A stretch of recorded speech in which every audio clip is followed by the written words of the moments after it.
welcome to Game Over Yeah, the video game podcast created by gamers for gamers with your hosts, Leon. Dave. And we've got special guest this week, a lovely chap from Sweden. Yes, very lovely.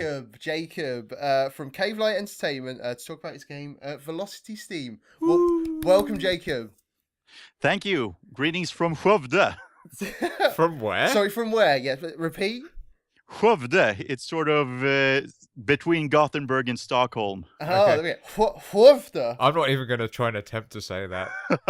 That's an amazing sounding name. I love it already. Brilliant. So, I mean, yeah, Jakob, tell us a little bit about yourself, man. So, yeah, I graduated from the university in Skövde here.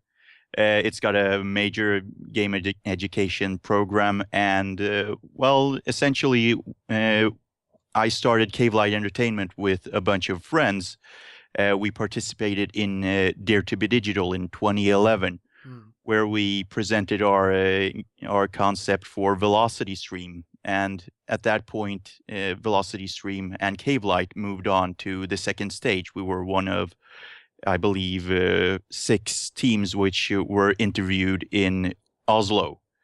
But we didn't move on to the final stage. But due to the positive feedback, we then decided to continue developing the game. Excellent. So you're kind of like the head honcho at Cavelight. Yeah, that's right. I'm a bit of in charge, as well as I do a lot of different stuff within the team as well. Cool. Finger in many pies. So Jakob. Jack of all trades. You're just about to jump in there. Sorry to interrupt you. But yeah, I mean, why did you sort of decide to get involved in games in general, Jakob? I mean, what kind of inspired you to do it? Well, I've always been fascinated with creating, and in video games, there's so much to create. I mean, you can be a programmer, essentially God writing the laws of physics and everything, or a story writer, or you can do you make absolutely everything. There is nothing that is handed to you, so to speak. Nice. And this is something. Did you do stuff before Cavelight came along? I did some map making in my spare time, and of course I studied the game development program. So there were different projects I participated in within the confines of different courses, of course. But This is the first time I'm developing, so to speak, a finalized product. Cool. How are you finding it? It's very interesting. It's very varying. You do different things every day. Sure. I guess it kind of be a little bit scary that there's no sort of handholds. You're out there yourself doing stuff. Yeah, exactly. You have to take a lot of initiative to make things work. Excellent. Well, I mean, sort of then, getting into sort of Cavelight. So you were saying that you kind of entered it into an event of some sort? Yeah, Dare to be Digital. It's sort of a international European game concept competition. There are 3 stages. First, everyone's free to just send in concepts, design documents, and present their team. Then there's a bunch of regions, so to speak, and from each region, one team gets to move on to the finals and develop the game over a 10-week period. And the winner there gets a BAFTA. Wow. Big prize. Yeah. Yeah, it really is, actually. It's like, wow, look at me, I've got a BAFTA. So is this something that you're going to try and go back into again? Actually get hold of a BAFTA this time? Well, you can only participate once, and we're more aiming towards getting a good game and to sort of get appreciation within the gaming community. Yeah, get a BAFTA on your own rights. Yeah, exactly. Excellent. Where did Cavelight come from? Who came up with the idea for the name? Well, it was our sound artist, and he just came up with it because it sounded cool. There's no really deep story behind it. That's all right. It sounds very cool. We like it. I do like it. I do like it. Now, I mean, how many people were in your team? Well, we're five within the team, and we have some friends that don't really count into the team, but they still help us out. Yeah. Cups of teas and things like that. Yeah. Excellent. Well, I mean, well, I think we've definitely got to dive into the game now. I mean, Yes. Velocity Stream. Now, I mean, we've definitely we had a little look at it, We did. and yeah, I mean, we're really liking sort of the look of it. I mean, tell us a bit more about the game. Well, Velocity Stream is an asymmetric racing game where one player flies a spacecraft called a paver through the game world, and the paver does what it says on the tin, essentially. It paves a road behind it as it flies through the game world. And it's on that road that the other players race against each other. And there's a competition going on, not only between the racers among themselves, but between the racers and the guy who makes the track, because his job is to make a road so difficult that all the other players get eliminated, while they are supposed to catch up with him. Awesome. So how does that actually work? How it works. How does it work? Well, I mean, like, I mean, like, thinking about it, like, you're like, well, I mean, what's stopping the paver in some sense from, kind of just making a completely ridiculous track, like of suddenly just doing like a sudden left or something, so everyone just falls off or something. Yeah, or just going to a steep nosedive, so the Yeah. track just suddenly disappears and everyone just like flies over the top. The game is balanced so that the paver can't make too advanced movements, Mhm. but the idea is that he is supposed to make a road that is absolutely ridiculous. Mhm. But at the same time, there's a bit of strategy because the paver has a limited time and he has to fly through checkpoints, Mhm. Ah, or else he'll lose as well. okay, so And you can't just sit there running around in circles. yeah, exactly. We've implemented a whole bunch of mechanics to avoid that behavior. And we've also implemented power-ups for him to pick up, so he'll want to fetch these power-ups and lay out a more narrow road or whatever. Cool. How does it work? Who gets to choose to be the paver? Is it like rock, paper, scissors before you start, or is there some sort of... There are two modes. In the tournament mode, everyone takes turn to be the paver once.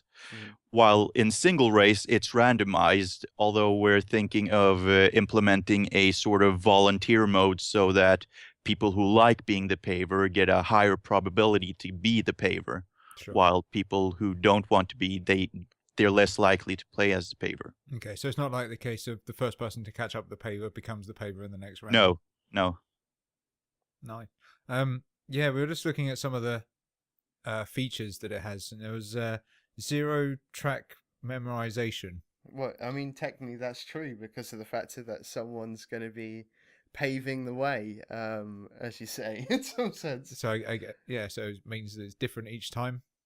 Yeah, exactly. It depends on the player. It's quite unlikely that a player, even who wants to, is able to recreate a track 2 times.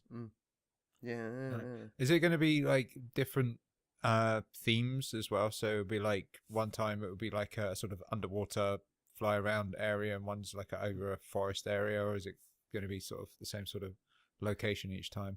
There are going to be different environments, although within a tournament mode, to make things fair, the single tournament will take place on one track or one area, so to speak. Cool. Does the environment affect the tracks at all?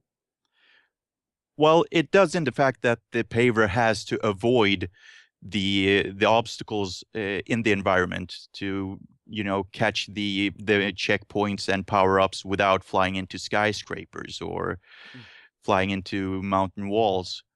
Cool, but I guess the paver can also use that to its advantages as well. So you could fly really close to a mountain, so the guys racing behind would have to avoid a rockfall or something. Well, not really, because the road, is where the other players can race. However, we do have a mechanic where the paver gains boost by flying close to the ground or, things that it can crash into. Sure. Just to make skyscrapers fly past the racers a bit closer to give them a bit more of a sensation of speed. Awesome. Yeah, fair enough. I think you said sort of something about like there's like 3 different speed classes kind of thing. I mean, what's that about? Well, it's essentially the difficulty setting, because the class not only decides how fast the racers are, but it has to also decide the handling characteristics of the paver in itself. Mm-hmm. Is there like power ups for the racers as well as the paver? No, we think that it's a challenge enough to stay on a track that's different every time. Sure. That requires enough concentration. With the races, is there any way to customize them? Can you make yourself like little locales to stick on the side and different colors and things? Well, we have a color selector, but that's at least for now as far as the customization will go. But if people will buy the game, we're going to, of course, listen to what people want, and we're going to adapt the game to that. Excellent. But you got already some people in the team who are expert racers and expert pavers. Yeah, we do. I mean, everyone has his own favorite thing to do, and we're constantly adapting the vehicle handling to make, just create as solid of a experience as we possibly can. Which one are you? Are you a paver or a racer? I'm more of a racer, I'd say. I'm quite good at taking turns and drifting. Excellent. Yeah. Speaking of drifting, how's that work? Well, it's not really a separate mode like it is in Outrun. It's more of a true physical thing with vehicles losing traction and getting their tail out. Cool. No, fair enough. I mean, what was sort of like the main inspiration from the game? Because like in my mind when I sort of look at it, I kind of like think Wipeout a little bit. I'm just sort of trying to think of some of it. Yeah. F-Zero maybe as well. I think of Tron. I think Tron? of, like the light cycles. It's kind of like it's a Wipeout style race, but you're on the Tron style grid. That's how I see it anyway. Well, our artist thought Tron immediately when he heard the idea, but I came up with the idea, or was rather inspired by aerobatic teams with formations of small planes flying, like creating a sort of road of smoke after themselves. Yeah. In exhibitions. So when I saw a team do that, I thought that looks like a really wild roller coaster. and then I thought a bit more, and I thought that's like a level in F-Zero. So that sort of came naturally. Definitely. Yeah, it's something that really interests me, actually. I kind of like the racing games, but you do find after a while you kind of learn the tracks. It's like with Mario Kart and Rainbow Road. It's tricky, but once you know it, you're done. So it's nice that you've got new tracks to try each time, but at the same time you've got an extra bit of challenge of someone effectively out there to screw you over. So yeah, you're not wrong there. Yeah. But not only that, I mean, we've heard a lot of positive feedback from people who don't really like racing games. And that's usually why you don't play racing games when you're at your friend's place. It's because the guy who owns the game, he knows every single track, and unless you're really, really good, he's going to win every single time. Yeah. While here, it's sort of a blank slate. It's all about handling the vehicles and nothing else. You say it's online multiplayer. Is there a single player thing? Can you sort of set an AI to go off and be the paver while you try and race behind it? Well, we have the practice mode. That's going to be it for the single player content, at least to begin with. Sure. This is at core a multiplayer game. Fair enough. I mean, because obviously you've got a demo out at the moment, right? Yeah. So I mean, what's the future for Velocity Stream? When are you looking to sort of release it, or are you going to kickstart it or something? Or well, we're going to release it this spring. Oh, it's nice. Oh, wow. Yeah, it'll likely be in April that the game will come out. That's very close. Yeah, it is, and we're working on just essentially the final polishing touches. our programmer right now is reducing the delay, because we did display the game in Stockholm, and I mean, people absolutely loved that game back then already, but there was still some work to do. Sure. So what platforms is it coming out on? It's coming out on Steam to begin with, and probably Desura and GOG as well. However, we are a licensed Wii U developer, so our goal is to have a version for that format out before the year's end. It all depends on how well it goes with the PC version. The Wii U, that's the handheld one. I thought Wii. I thought loads of people standing around waving buttons, trying to race frantically on tracks. Well, the idea behind the Wii U is that, well, this as at first was a split screen only idea. Had we moved on to the final stage of Dare to be Digital, it would have been a strictly split screen game. And the fun thing with the Wii U is that you could have 4 players racing on the screen and then have the paver use the gamepad to be the paver. So you'd have 5-player multiplayer.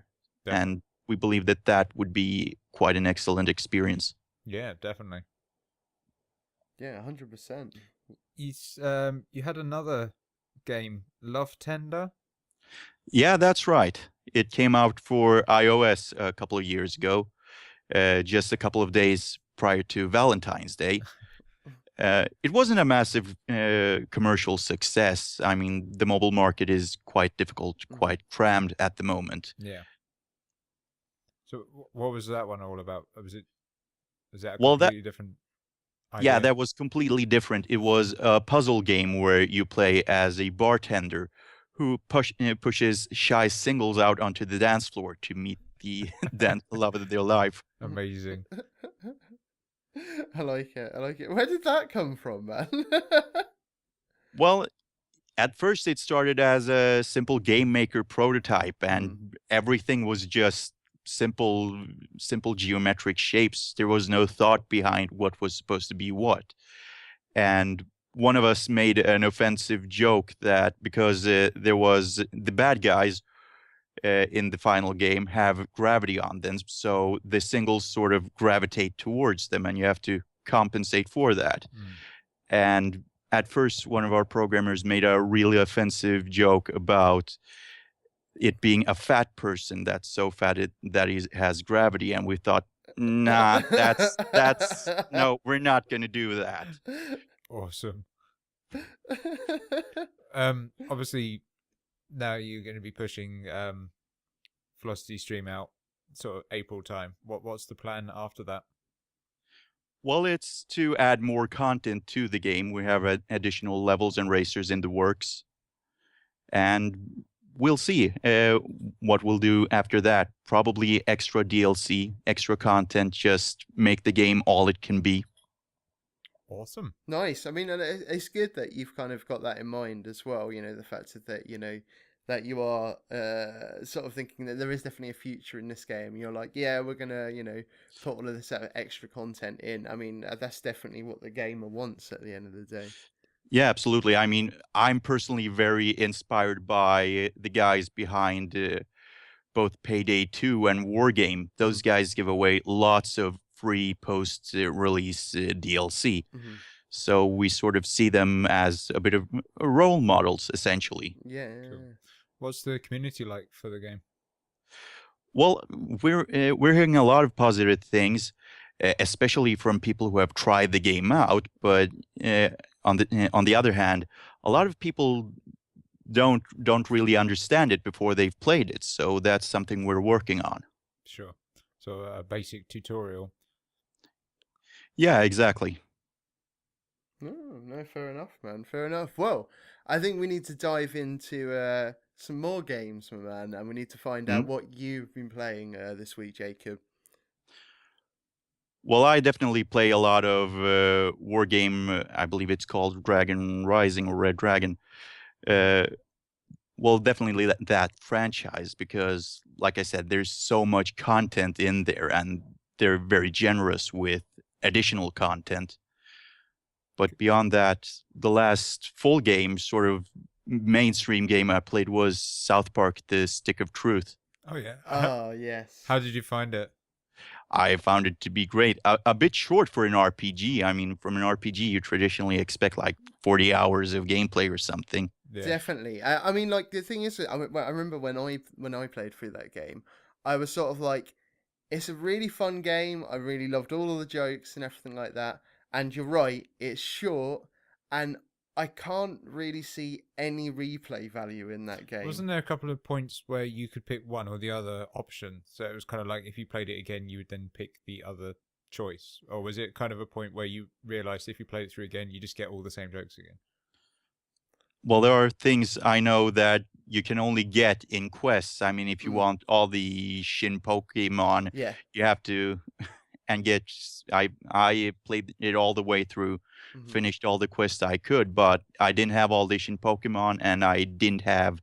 I believe it was Jimmy's garage key, and I searched all over for it before I find out on a forum that you have to pick it up in some mission. That's always helpful.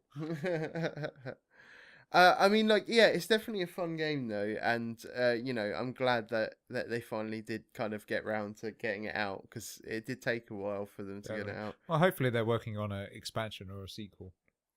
Oh, that'd be cool. I'd be down for an expansion. Yeah, I've got to get back into it. I played it for maybe about an hour or so to sort of get the basics and the sort of start running around the town a bit, and then I got distracted by other things. So definitely one that I'm going to have to pick up again. But yeah, I heard it was really short, and that was a bit of a downside to it. I think it's fairly cheap now, though. I think you can probably pick it up at a fairly good price. So, definitely one to pick up if you haven't picked it up already. Yes. Any other games, Jacob? No, mainly those two. I mean, I don't really have that much time to play nowadays. Of course, yeah. When I do play a lot of N64 games with a bunch of friends. Oh, love Nice. it, love it. What kind of games do you play when you're on the N64? Well, I've got one myself as well, and I've got like I've got a few games as well. I love it. Well, now that games are so cheap, I don't really go for these sort of collectible, really expensive games. I go like, oh, this costs like €2. I'm gonna pick that up and see what it's like. Yeah. So we always have something new to try out. And an unsuspected favorite was South Park Chef's Love Shack. Yeah. It got a lot of flack when it was new, but now when it costs like £2, who cares? It's worth that money, maybe not 60 pounds when it was new. Was that the racing one? No, it was sort of a quiz show game with mini games. Oh, nice. Like sort of WarioWare-esque. A bit like that, I guess. Like Jeopardy with WarioWare mini games between. Actually sounds pretty cool. Yeah, I don't have that one. I think I need to get it. Any other games on the N64? I know, like for me, I mean, obviously the classics like Mario Kart and GoldenEye always come out. I'm just trying to think. What else? Diddy Kong Racing. Ah, yes, yeah, that too. What was Donkey Kong 64? I'm trying to think of more multiplayer kind of things. I mean, like on a single player kind of thing, I love playing Ocarina of Time. Yeah. Which is coming out on the... Is it? No, it's the Majora's Mask. Mask is this week, next week? Yeah, I think it's on the 3DS, isn't it? Yeah. I think it's coming out on that. Yeah. I think that's going to be fun. Definitely. Going to be fun to play again. And that game was hard, though, Majora's Mask. I never played the Majora's Mask. It's like, it's very different to Ocarina of Time. Very different. Even though it's the same mechanics and everything like that, but the actual, how the game sort of runs is Isn't crazy. it meant to be darker as well? It's all based on time kind of thing.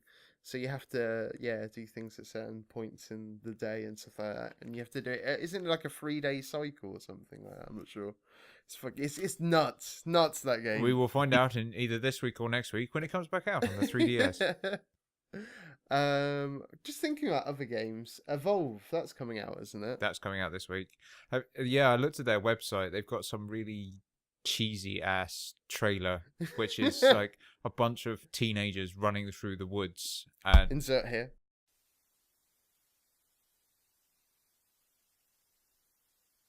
$1,001,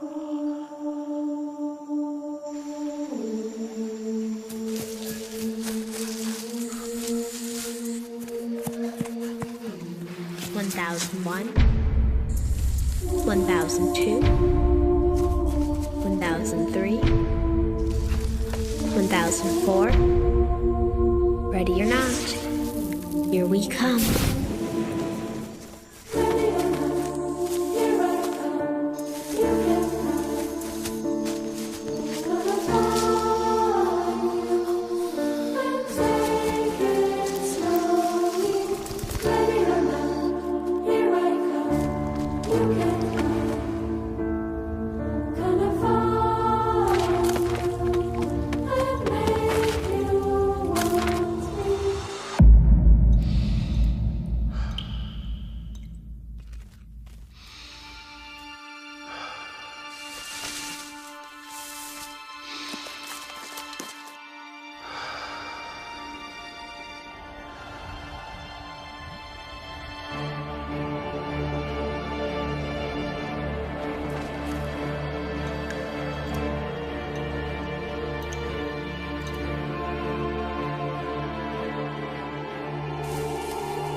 $1,001?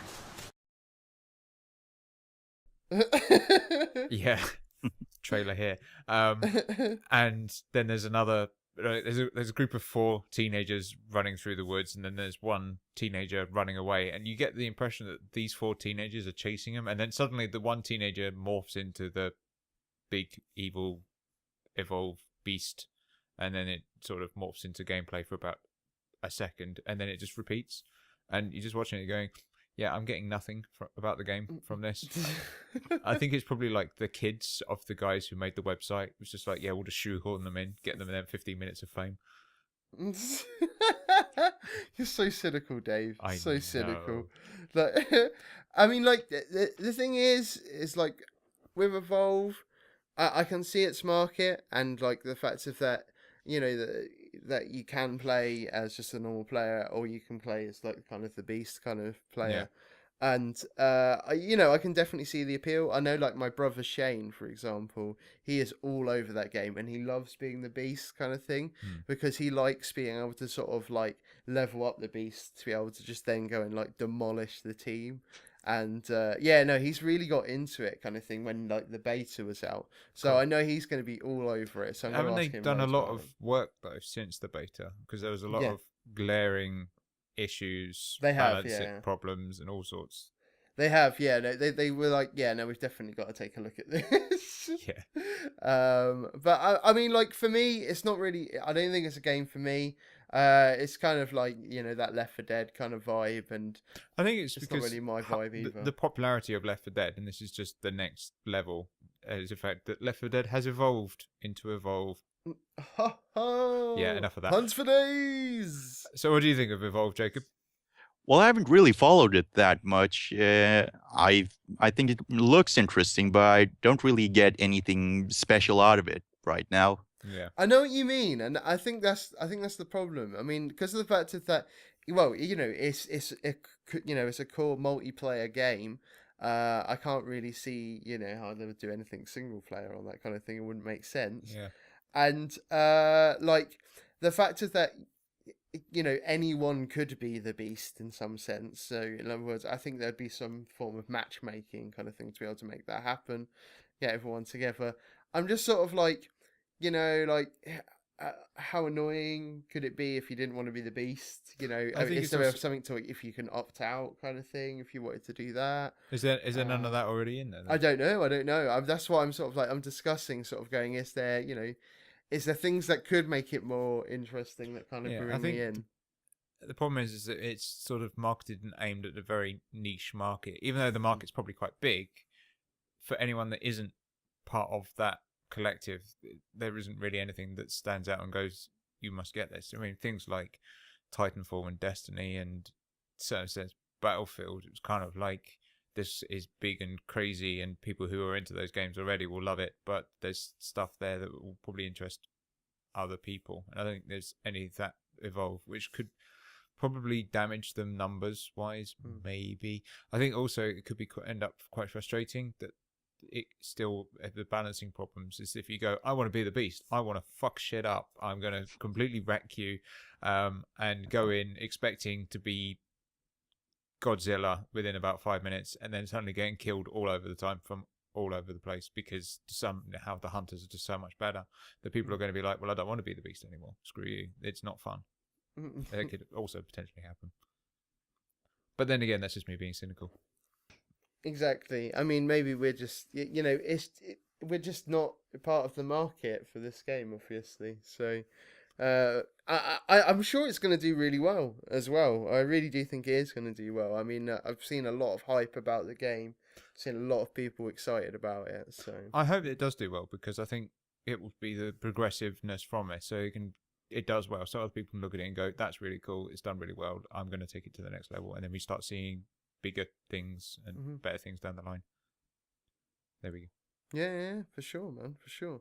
Well, I mean, Dave, I mean, what kind of games have you been playing this week, man? I have been playing one game for that my mate poked me on Steam about and was like, hey, I have this game. I think you'll really like it. And so I was like, okay, cool. What's it called? And he said, Factorio. And I was like, what now? And he was like, Factorio. And I was like, is it to do with maths? And he was like, no.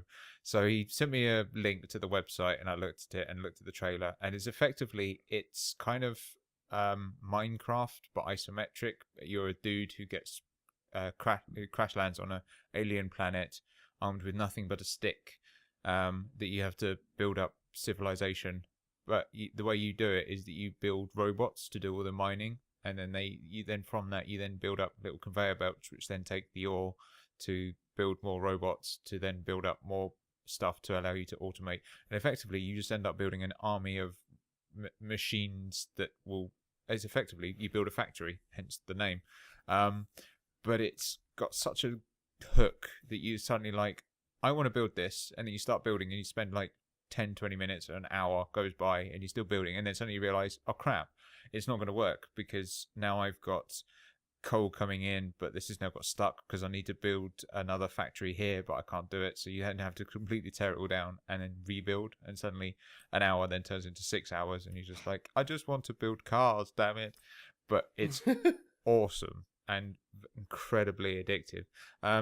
It's got multiplayer in it, in the sense that you can have multiple dudes running around the same area, all building together. Right now, it's still in alpha. So there's a campaign. There's 2 campaigns. There's a demo which you can grab for free, which is just 3 missions, which kind of take you through the basic stuff. Mm-hmm. And then once you buy it, there's a campaign of, I have no idea how many missions, which are kind of, here is a task that you need to do. So you may need to research something, and then once you've done that, you complete the scenario, or you have to hold off from an alien invasion for 30 minutes. So the campaigns are kind of varied, but it's all to do with learning. And as you go through, you'll suddenly go, oh my god, why am I not doing this? Because you'll suddenly pick up something, and then everything will be so much easier. So you can so you build up the conveyor belts, and you can beat faster conveyor belts, but then you can put things in called splitters, and the splitters will then take stuff off the conveyor belt and move it onto 2 different paths. And then there's an extra trick where you can use the conveyor belt, but you can have 2 bits either side of it, and then the stuff gets picked up, so you will then effectively make things more efficient, and that's how you get better at the game, just by being more efficient. There are also scenario packs. Oh, okay. Which are like small puzzles. So you'll get a whole bunch of stuff on one side of the materials, and then you get a whole bunch of boxes on the other side of the screen. And it's like, right, now you need to get all of them into the correct boxes. Go. Oh, and by the way, you've only got 10 minutes to do it. At which point you look at the screen and cry slightly and go, oh. So yeah, they've dropped in a bunch of scenario packs, which you can only get if you buy the next higher level, because the way they've done it is the sort of, you buy the basic game, or you can buy the medium level, which is the one with scenario packs, or you can buy the high level where you can get your name in the game. So when you build train stations or research base, it says this is the whatever name you decided to call it, which is pretty cool. That's pretty cool. I mean, enter trailer here.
For later. Sounds there good. We go. But yeah, no, it does sound like a I'm really absolutely cool game. loving it. It's one of those games where you sort of, at first sound, you go, yeah, you are building robots to build conveyor belts, and you suddenly go, that sounds really boring. But once you actually start playing it, you're like, it's like was it Starbound? Yes, Starbound. Yeah. So it's that sort of create 'em up esque thing, and then suddenly, as soon as you get into it, you suddenly just like. But once you see them all little moving around with their little arms and everything, you just like. It's totally the thing at the moment, isn't it? You know, like Minecraft, Terraria, Starbound. You know, it all kind of follows that. You know, you start from nothing and kind of build it up and everything like that. It's definitely in, but don't get me wrong. I fucking love that vibe. I really do love that vibe as well. Yeah, because it's a lot. I mean, like I definitely have put a lot of hours into Minecraft when it was in beta anyway. Starbound as well. Definitely put so many hours into Starbound as well. So yeah, I mean, I'm definitely interested in checking that one out. Actually, I think it's got good longevity as well because there's mods. So there aren't any mods out for it now, okay. but once the community starts getting bigger, then they'll be able to start doing stuff, and so they can then put mods in, and so it definitely has room for growth. But yeah, well recommended. No, fair enough, man. Fair enough.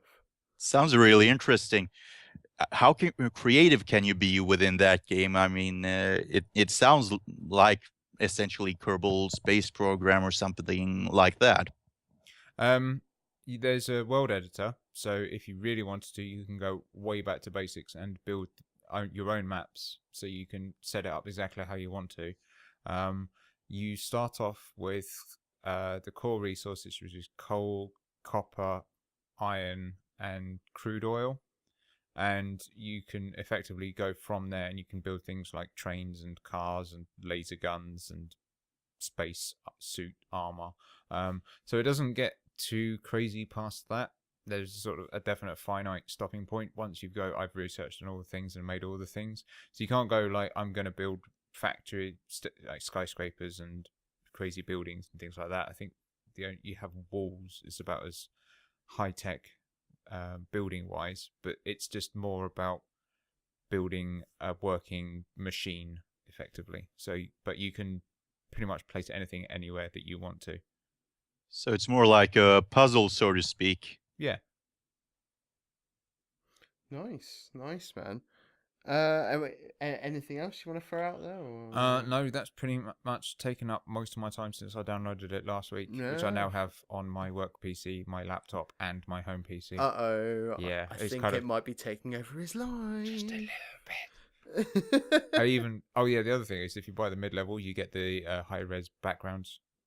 So I get the shiny art to go with it as well. Always want the shiny art. Always Absolutely. want it. What about you, Leon? What have you been playing? I mean, the kind of Destiny as always, but I did jump on to a new game, and it was because someone from the Tech Fest community reached out to me and was like, "Leon, have you played this game yet?" And I'm like, I don't even know what game you're on about here, right? Darkest Dungeon. Came out on Steam, I think last week. It's on early access. See, when you say Darkest Dungeon, I'm instantly thought of Green Lantern as the sort of thing that he would say. From Darkest Dungeon to Shiny Tower Day. Yeah, isn't it Darkest Day or Darkest Night? I don't know. Whatever. Something like I that. don't know. I'm Green Lantern. No idea. It's like the EOD Green Lantern. But no, Darkest Dungeon. It's a roguelike RPG. Okay. And it is a lot of fun. I mean, like, you said that with such a lot of sadness fun. in your voice. It's so much fun. But it is painfully hard. And, like, it really does... Well, I mean, I think it is chipping away at my soul. But that's what you want a slightly. roguelike to be. You want roguelike to equal pain, misery, yeah, hardship. Yeah, you're totally right. And that's what it should be like. It is a really tough game because basically... You start off with these two guys kind of thing, and you just do the kind of tutorial, and you after you kind of like beat through guys, it's like a kind of turn-based combat, kind of like I'm just sort of trying to think of what Final Fantasy-esque, I suppose, a little bit. You only have a certain amount of commands that you can kind of do turn-based. Yeah, it makes sense. The art style is really kind of weird, like for the game as well. I kind of find it's sort of like I'm just trying to think of what to compare it to. It's sort of very cartoony kind of thing. It's sort of not like it's not anything sort of spectacular. It's all like 2D kind of thing, really. It's not really 3D. I saw you playing it earlier, and what it reminded me of was the Shadow Puppet Theatre type thing. So you've got like a very static background, and then you've got like almost cardboard cutout people moving along. So it's almost as if you're watching a play happening, and it's like here are the heroes, hurrah, and here are the bad guys, boo, and then they fight like that. That's a really good way of putting it. Actually, it does kind of look like that. It really does. But I mean, I know I'm kind of underselling the game at the moment. But anyway, you get to the town, anyway, and there's like a stagecoach there, and you can hire more people to kind of join your fight in some sense. There is kind of like certain objectives that you can kind of do within the game as well to be able to advance further, but I haven't really explored that kind of yet because I'm just getting my ass handed to. Too busy dying. But basically what it is that you can kind of, like I said, you can get all of these extra people. They kind of all have different like stats, different abilities and stuff like that. There's like kind of like standard kind of like a warrior kind of thing, like a rogue kind of thing, a healer kind of class. There's like there's a kind of like a witch doctor kind of like thing kind of going on, which looks kind of weird. Cool. Is it like a Diablo style witch doctor that summons ridiculous amounts of frogs and bears to overrun the opposition? Well, it's more. I think it kind of does some form of healing as well as it has like it can cause like the plague in some sense on the enemy. Nice stuff like that. But yeah, I'm still sort of trying to get to the grips with the game at the moment. I'm probably getting to sort of a bit more depth, later on down the line when I've played it a bit more and kind of understand it a bit more. Because I mean, like my first kind of playthrough on it, I got about I think it was about 9 guys in my party, But you can only go out with 4 members onto a quest kind of thing, because you kind of go to a screen where you can come out of the town and you can kind of select what kind of quest that you can kind of do. And yeah, you can have a maximum of 4 people in a party at a time, but you can have like well, there's a certain amount you can have. You can kind of upgrade the amount you can have, but there's like 11, for example, you can have there, and you can kind of select which 4 you want before you go out. It's kind of like the XCOM style of managing people. The problem is though, it's like, because obviously you need to kind of level everyone up, because if you don't, if anyone gets left behind, they're just not going to be very helpful later on. And if they die, it's just, well, they die, that's it. Like if you go out on a quest and you get down to 0 hit points, and then you get hit, that's that death blow, and that character's gone. There's no way to get that character back. Gone for good. Hardcore. And like, Unless you reload a save. yeah, no, Really? no, it auto saves really quickly. So anything that you do in that game is permanent. Wow. You just die. That's it. It's hard. What happens to all the stuff that's on them? So if you give them like I think that goes back into your inventory. Okay, so it's not like you go, here, Timmy, of level 1, you have this uber power ring. And he's like, oh, okay. And he goes, runs off and just gets steamrolled by a gnoll or a troll or something. And like, well, that ring's gone. I got like sort of three or four characters to level 2, and then I just got obliterated at one point, and I just really struggled on that campaign. That so much so that I was like, you know what, I'm just gonna give up on that campaign and start a new one, like, because there's 3 slots there, so I've started my 2nd slot now already. Sounds wise. Because I was like, I'm just getting destroyed on that first one. Tell them about the madness.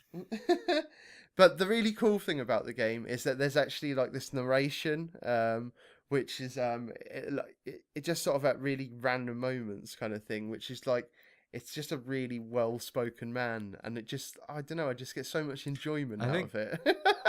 It's like Bastion. Bastion was the epitome, was it not epitome? The other one. The pinnacle, thank you. The pinnacle of narration was just genius from that. So obviously loads of other companies are trying to cash in on that, but I think the narration is really good on the Darkest Dungeon. But yeah, you haven't said about the madness bit. The madness bit? The madness mechanic. If they get too stressed out, they go mental. Yeah, now this is kind of, they've got like a stress level, and if the stress level gets to 100, then different things can happen. So in other words, it could either have a negative effect where they can be like really like fearful or something like that, and they'll be like, you know what, or they could be like, oh, I accept death. And they won't even like accept cure, like any heals or anything like that. They'll be like, no, I am confident in my resolve, or something like that. You just be like, no, just accept the cure, please. Like, just stop having. Does he turn into like a really British gentleman? Yeah. No, I'm good. Thank you very much. It's just so stupid sometimes. So at that kind of level, it gets really difficult, because you've got to manage. You've definitely got to move people in and out of your team, because if you don't, their stress level gets too high, and you could have that negative effect. Now, but sometimes for certain characters, they can have positive effects. In other words, they become more heroic, and be like, they'll start to buff the rest of the team members and stuff like that, and be like, yes, we can do this. We can, march on through. I thrive on stress.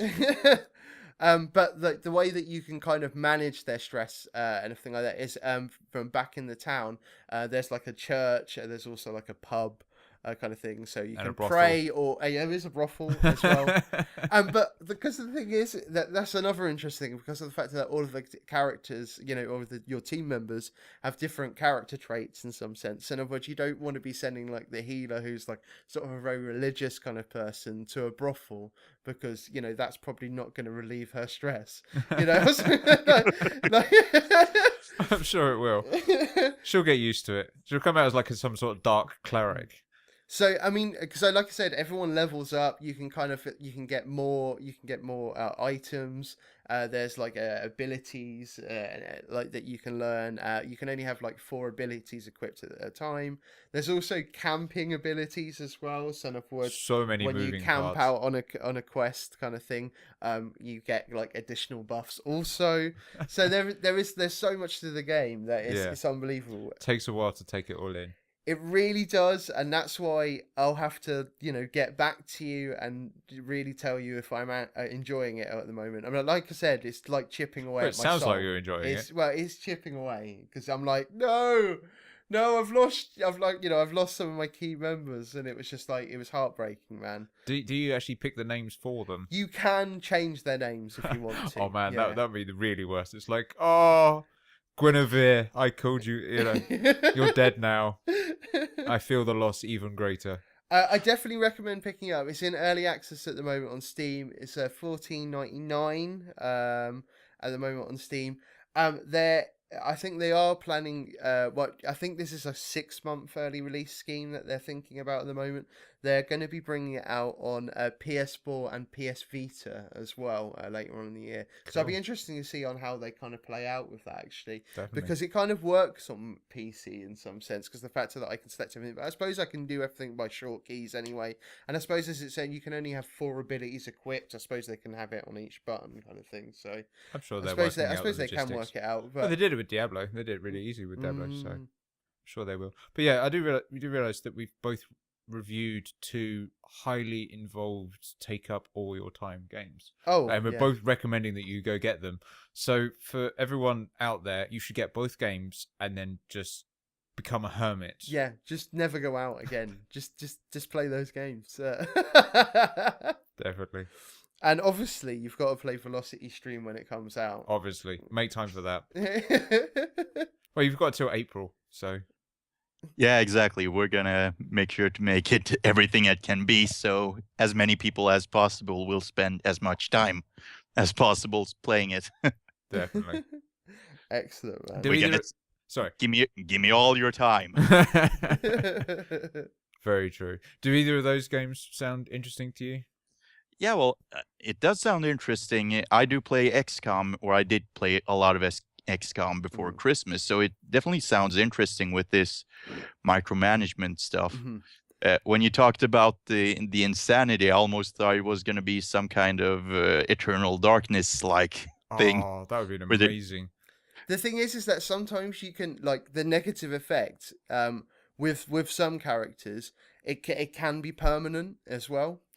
That's the other thing. So in other words, you could either go back and you could go back to the town, you could think you could heal them up and everything, in those kind of things, and it might not even work. So in other words, that negative effect might be permanent, and you'll just be like, oh well, fuck it, I've just got to kill him now.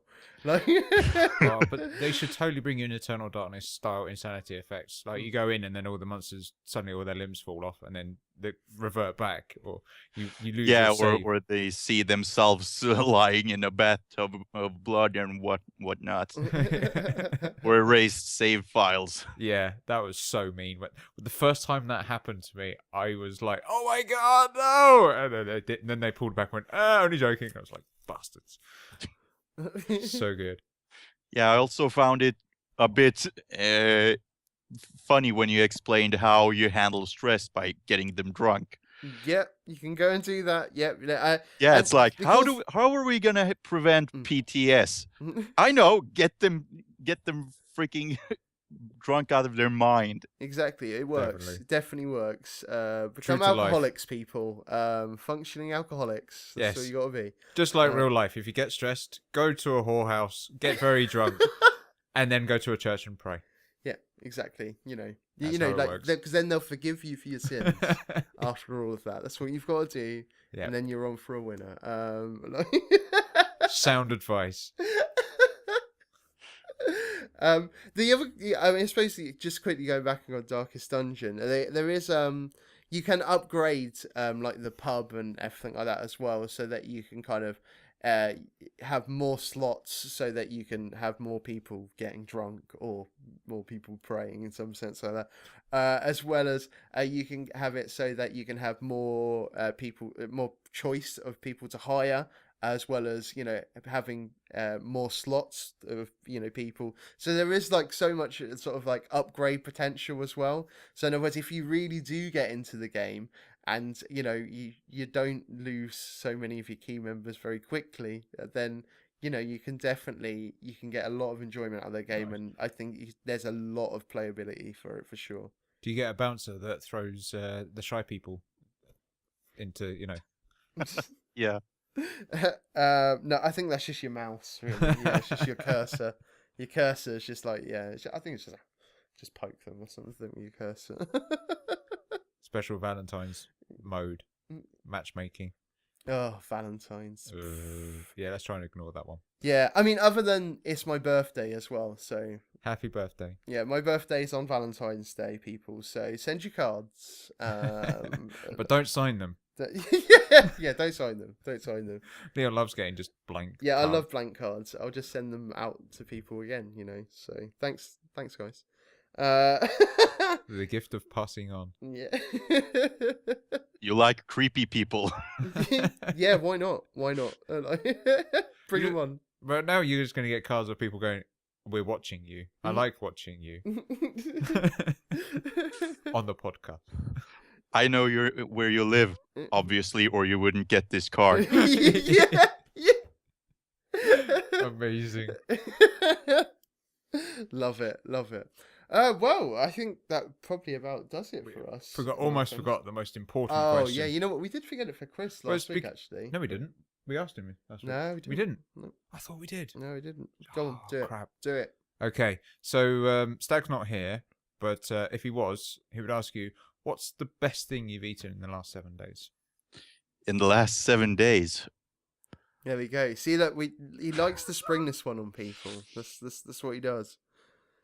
Well, we have a special thing, kind of unusual in the region here in Sweden. Okay. Because I and a friend had a sort of marathon. We watched a bunch of movies, so we ordered pizza, and we took a very sort of unusual local pizza. It's a kebab pizza with kebab sauce and French fries on it. Nice. French fries? Yes.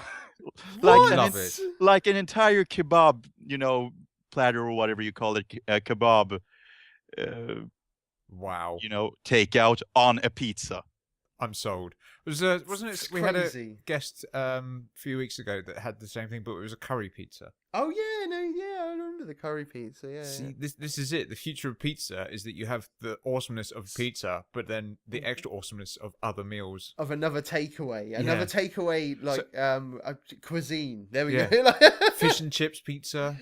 Yeah, but from what I've understood, at least Sweden is very unusual in the way it's got these really weird pizza combinations.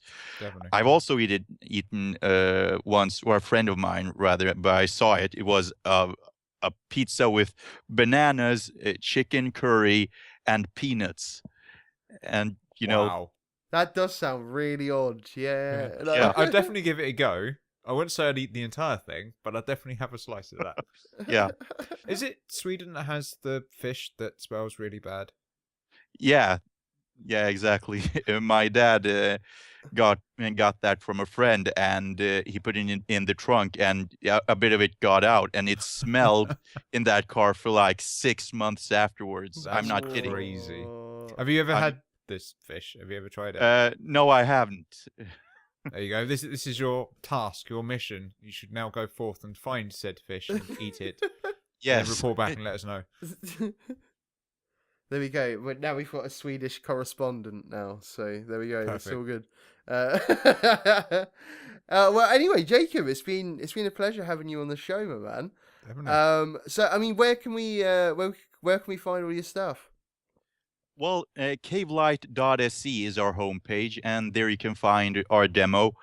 We're going to upload a new version which fixes a few bugs and stuff nice. like that. Cool. We really want you guys to download the demo and adjust your config files, because that's a feature.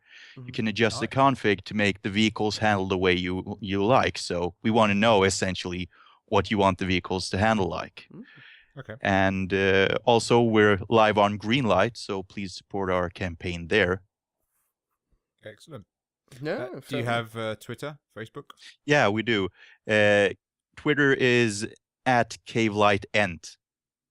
Yep. So that's a Cavelight ENT. Yes. So As in the walking, talking tree. And I think your Facebook is Cavelight Games, right? Yeah, that's correct. Yeah, so there we go. So that's where you Cool. can find all the Jacob stuff there. Definitely go and check out the Velocity Stream demo. It definitely looks like a lot of fun. Go and pave your way on these tracks for sure. Puns for days. It's definitely it's looking good, man. I'm looking forward to Yeah, I'm the definitely full gonna give that a release crack. for it for sure. But yeah, anyway, yeah. Once again, thank you for joining us, Jacob. We're just going to wrap up the cast now.